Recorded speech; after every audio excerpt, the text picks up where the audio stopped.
বিসমিল্লাহিররহমানিররহিম। প্রিয় শিক্ষার্থী, তারপর পলিটেকনিক ইনস্টিটিউট কর্তৃক আয়োজিত অনলাইন ক্লাসে সবাইকে স্বাগত। আমি ক্লাস নিচ্ছি program essential personal computer technology. আমরা গত ক্লাসে আমরা আলোচনা করছিলাম অধ্যায় 2 এর পাইথন প্রোগ্রামিং এর মৌলিক ধারণা, যেটা আমরা প্রথম দিকে কিছু টপিকস নিয়ে আলোচনা করছিলাম। পাইথন জিনিসটা কি, পাইথন হিসেবে অন্যান্য ল্যাঙ্গুয়েজের তুলনায় পাইথন কি কি সুবিধা, এইসব বিষয়গুলো নিয়ে আমরা আলোচনা করছি। তো আজকে আমরা অধ্যায় 2 এর দ্বিতীয় অধ্যায়ে আমরা বাকি অংশগুলো দেখব। তো আসলে দেখি যে পাইথন প্রোগ্রামের স্ট্রাকচারটা দেখি, মানে যে জিনিসগুলো থেকে আমরা বিভিন্ন পাইথনের যে কোডিংটা করবো, কোডিংয়ের যে স্ট্রাকচারটা ওই স্ট্রাকচারটা ঠিক আছে।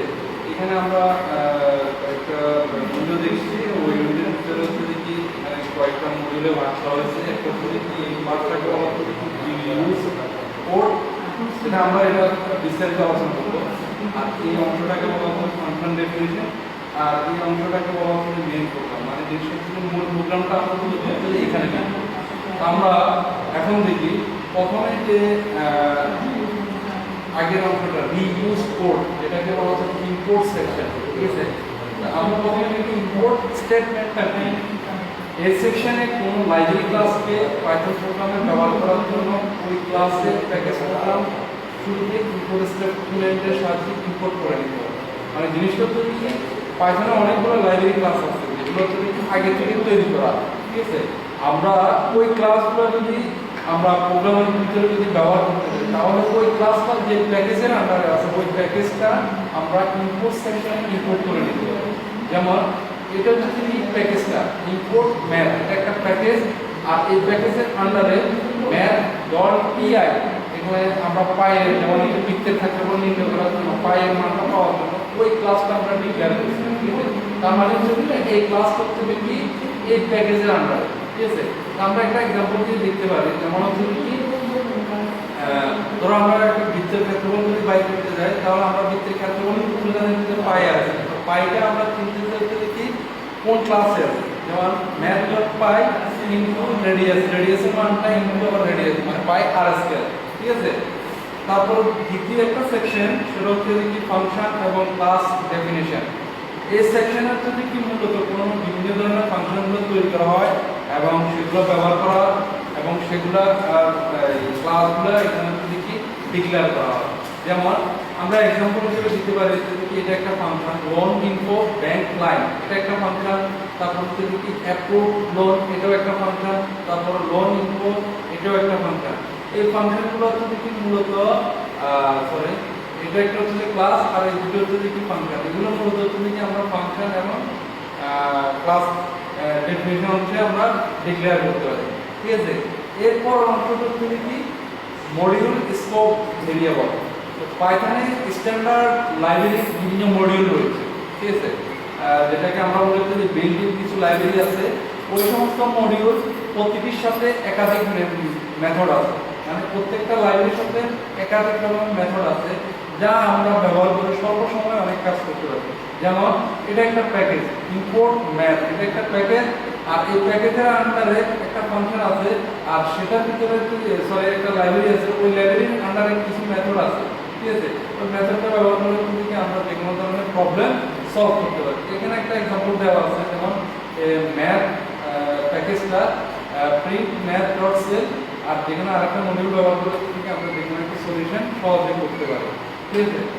তো পাইথনের প্রোগ্রামিং স্ট্রাকচারে লাস্ট স্টেপ, যেটাকে বলা হচ্ছে মেইন প্রোগ্রাম বা মূল প্রোগ্রাম।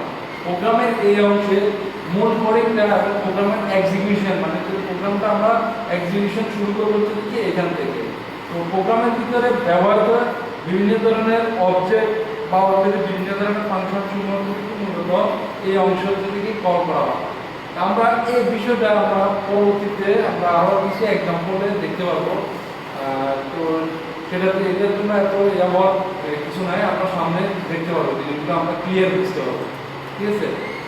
এরপরে আসি কি কিওয়ার্ড জিনিসটা কি। আমরা দ্বিতীয় নাম্বার লেকচারে কিওয়ার্ড শব্দটা উচ্চারণ করছিলাম। আপনি কিওয়ার্ড জিনিসটা কি, কিওয়ার্ডটা হচ্ছে কি কতগুলো সংরক্ষিত শব্দ, যেটা হচ্ছে কি আমরা জানি যে পাইথনে আমরা নিজেদের কোনো ভাষা আমরা ব্যবহার করে প্রোগ্রাম করতে পারবো না, ঠিক আছে। পাইথনের নিজস্ব কিছু সিনট্যাক্স আছে, তো কিছু ওয়ার্ড আছে যেগুলো হচ্ছে কম্পাইলার সে আগে থেকে চিনে রাখে, যাদেরকে বলা হচ্ছে কি আইডেন্টিফায়ার। ঠিক আছে, যেমন আইডেন্টিফায়ার হিসেবে বলা যেতে পারে যে variable, constant, function, module, object, main, এগুলোকে হচ্ছে কি আমরা আইডেন্টিফায়ার হিসেবে ঘোষণা করা যায়। মানে যেহেতু এই কিওয়ার্ড যেগুলো আছে পাইথনের ভিতরে যে রিজার্ভ কিছু ওয়ার্ড আছে, এই ওয়ার্ডগুলো আমরা হচ্ছে কি variable, constant, function, module, object, name ইত্যাদিতে আমরা ব্যবহার করতে পারবো না। ঠিক আছে, প্রত্যেকটি প্রোগ্রামিং ল্যাঙ্গুয়েজে তাদের নিজস্ব কিছু কিওয়ার্ড থাকে যা কিনা প্রোগ্রামের বিশেষ বিশেষ কাজের জন্য ব্যবহার করা হয়।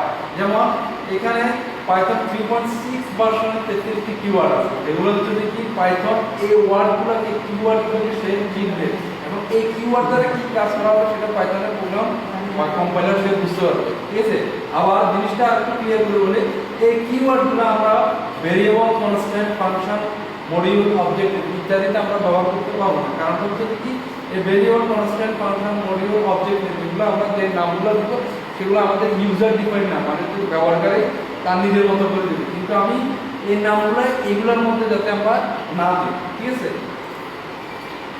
এরপর আসলে যদি কি পাইথনের programme lines.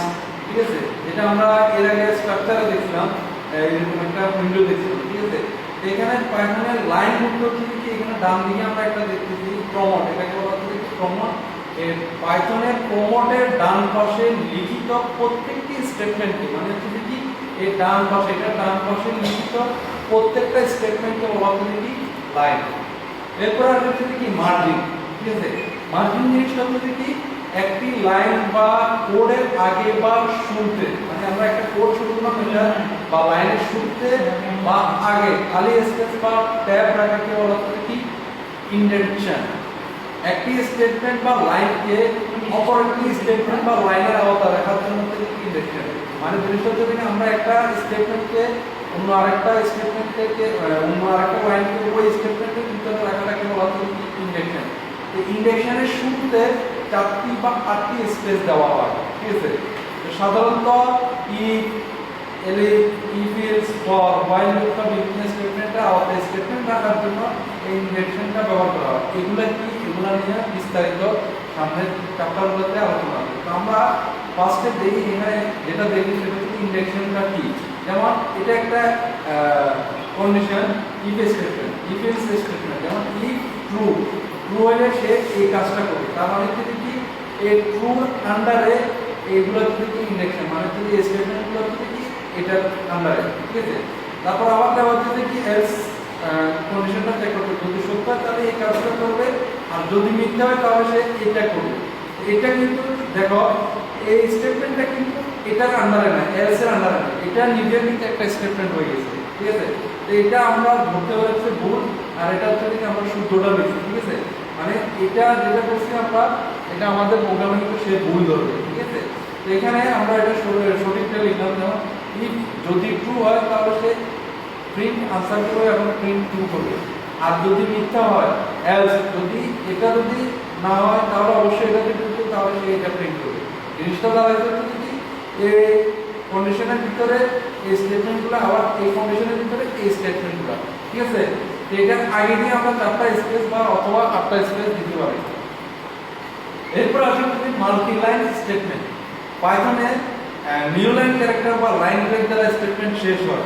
New line character বা লাইন ব্রেক দ্বারা স্টেটমেন্ট শেষ হয়, কিন্তু আমরা চাইলে কন্টিনিউয়াস লাইন কন্টিনিউয়াস ক্যারেক্টার দ্বারা তো মাল্টিপল লাইনের স্টেটমেন্ট তৈরি করতে পারি। যেমন এখানে একটা ভ্যালু ডিক্লেয়ার করা হলো, যেমন এখানে একটা লাইন, ঠিক আছে, স্টেটমেন্ট যেটাকে আমি কন্টিনিউয়াস রাখতেছি, শেষ করি না, শেষ না করার জন্য আমি কন্টিনিউয়াস রাখার জন্য আমরা স্ল্যাশটা ব্যবহার করি। ঠিক জায়গা 1 2 3 প্লাস, এটা কিন্তু শুরু হবে কিন্তু এভাবে 1 2 3 প্লাস, যেহেতু এখানে কন্টিনিউয়াস লাইনটা আছে তাহলে 4 প্লাস 5 প্লাস 6 প্লাস আবার কন্টিনিউয়াস লাইন দেওয়া আছে, তাহলে কি হবে 7 প্লাস 8 প্লাস 9 প্লাস 10, এটা হচ্ছে কি টোটালটা মিলে হচ্ছে কি একটা লাইন। ঠিক আছে, তো কিন্তু কোন স্টেটমেন্টে যদি থার্ড ব্র্যাকেট বা সেকেন্ড ব্র্যাকেট বা ফার্স্ট ব্র্যাকেটের ভিতরে থাকে তখন কন্টিনিউয়াস ক্যারেক্টার দেওয়া দরকার নেই। ঠিক আছে, যেমন এটা, ঠিক আছে, এখানে কিন্তু আমরা হচ্ছে কি আলাদা আলাদা লাইন লিখছি কিন্তু সেটাকে কন্টিনিউয়াস লাইন হিসেবে নিতেছে। ঠিক আছে, তারপর হচ্ছে কি সিঙ্গেল লাইন মাল্টিপল স্টেটমেন্ট। তো আমরা মানে হচ্ছে একটা লাইনের ভিতরে অনেকগুলা স্টেটমেন্ট একসাথে থাকবে, সেটাকে বলা হচ্ছে কি মাল্টিপল লাইন স্টেটমেন্ট। যেমন জিনিসটা হচ্ছে কি উদাহরণস্বরূপ, যেমন এটা একটা স্টেটমেন্ট, ঠিক আছে, এই স্টেটমেন্টটা আমরা শেষ করছি সেমিকোলন দ্বারা। এখানে আরেকটা স্টেটমেন্ট, এটাকে শেষ করলাম হচ্ছে কি সেমিকোলন দ্বারা। এখানে আরেকটা স্টেটমেন্ট, এটাকে শেষ করলাম সেমিকোলন দ্বারা, এটাও আরেকটা স্টেটমেন্ট, ঠিক আছে। তাহলে দেখো এখানে একটা, দুইটা, তিনটে, চারটা স্টেটমেন্টকে আমরা একটা লাইনের ভিতরে লিখেছি, ঠিক আছে। এটাকে বলা হচ্ছে কি মাল্টিপল স্টেটমেন্ট, যেটা সিঙ্গেল লাইনের ভিতরে। তারপর আছে যদি কি পাইথন কোটেশন। পাইথনের যে কোনো বাক্যকে সিঙ্গেল কোটেশন দ্বারা অথবা ডাবল কোটেশন দ্বারা অথবা ট্রিপল কোটেশনের মাধ্যমে স্ট্রিং হিসেবে ব্যবহার করা হয়, ঠিক আছে। স্ট্রিং জিনিসটা কি পরে আলোচনা হবে, তারপর একটু বলে দিচ্ছি। স্ট্রিং মানে হচ্ছে কি অনেকগুলা ক্যারেক্টারকে একসাথে লিখাকে বলা হচ্ছে কি স্ট্রিং বলে, ঠিক আছে, যেটা প্রোগ্রামের ভিতরে বিভিন্ন কাজে ব্যবহার করতে হয়, ঠিক আছে। এই স্ট্রিংটা লিখতে পারা যায় যদি হয় ডাবল কোটেশন বা সিঙ্গেল কোটেশন অথবা ট্রিপল কোটেশন দ্বারা লিখে দেয়।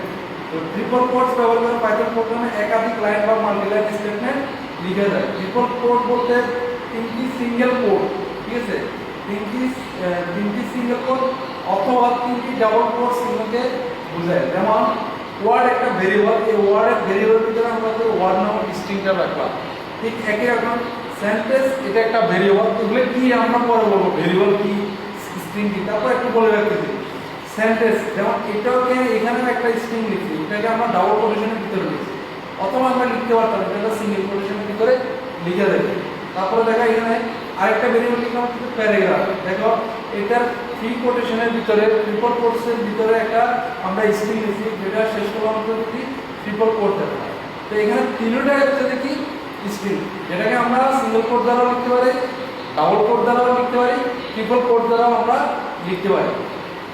তারপর হচ্ছে কি পাইথনের কোটেশন এবং কমেন্টস, ঠিক আছে।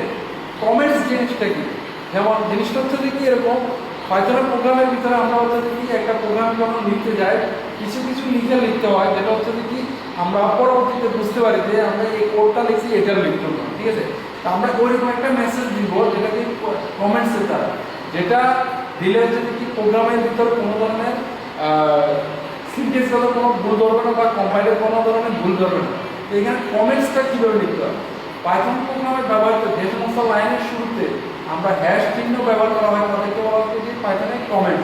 তার মানে বোঝা যাচ্ছে কি আমরা কমেন্ট যদি করতে যাই তাহলে হচ্ছে কি যে কোনো লাইনের শুরুতে আমরা যদি হ্যাশ চিহ্ন দিই তাহলে হচ্ছে কি সেটাকে বলা হচ্ছে কি কমেন্ট। যেমন এখানে একটা প্রোগ্রাম করা আছে, দেখো প্রিন্ট হ্যালো পাইথন, মানে হচ্ছে কি একটা জিনিস আউটপুটে দেখাবে, কি দেখাবে হ্যালো পাইথনটা, এটাকে আউটপুটে দেখাবে।